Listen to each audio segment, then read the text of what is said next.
Hi welcome to my channel Telugu Uma vlogs. Senior star Jagapathi Babu చేతికి mehndi పెట్టించుకుని social మీడియాను షేక్ చేస్తున్న వీడియో గురించి తెలియని విశేషాలు మీకోసం. గోరింటాకు అంటే అందమైన ఎర్ర రంగు. అది చేతిపై మెరుస్తుంటే ప్రతి ఒక్కరి ముఖంపై చిరునవ్వు విరుస్తుంది. అయితే ఇది కేవలం ఆడపిల్లలకే కాదు అని చెప్పకనే చెబుతున్నారు సీనియర్ హీరో జగపతిబాబు.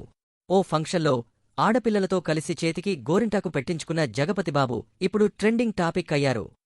జగపతిబాబు తన చేతికి గోరింటాకు వేసుకున్న వీడియో సోషల్ మీడియాలో షేర్ చేస్తూ ఆడపిల్లలతో రంగుల రంగేలి అంటూ క్యాప్షన్ పెట్టారు. అభిమానులు ఈ వీడియో చూసి కామెంట్లతో ముంచెత్తుతున్నారు. బాలనటుడిగా మంచి మనుషులు సినిమాతో సినీ ప్రస్థానం మొదలుపెట్టిన జగపతిబాబు సింహస్వప్నం సినిమాతో హీరోగా మారి అందరి అభిమానాన్ని చూరగొన్నారు. కుటుంబ కథా చిత్రాల్లో తనదైన ముద్రవేసిన జగపతిబాబు శుభలగ్నం, అల్లరి ప్రేమికుడు, భలే పెళ్ళాం లాంటి సినిమాలతో టాప్ హీరోగా నిలిచారు. ఒక దశలో హీరోగా తన పాత్రలకి తగ్గ అవకాశాలు తగ్గిపోవడంతో జగపతిబాబు విలంగా సరికొత్త అవతారం ఎత్తి మళ్లీ తన నటనతో ప్రేక్షకుల మనస్సులను గెలుచుకున్నారు.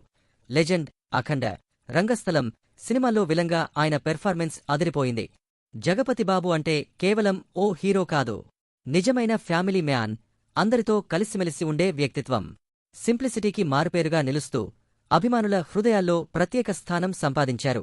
ఈ వీడియో మీకు నచ్చినట్టయితే లైక్ చేయండి, షేర్ చేయండి. ఇంకా ఇలాంటి విశేషాలు తెలుసుకోవాలంటే మా ఛానల్ను సబ్స్క్రైబ్ చేయండి.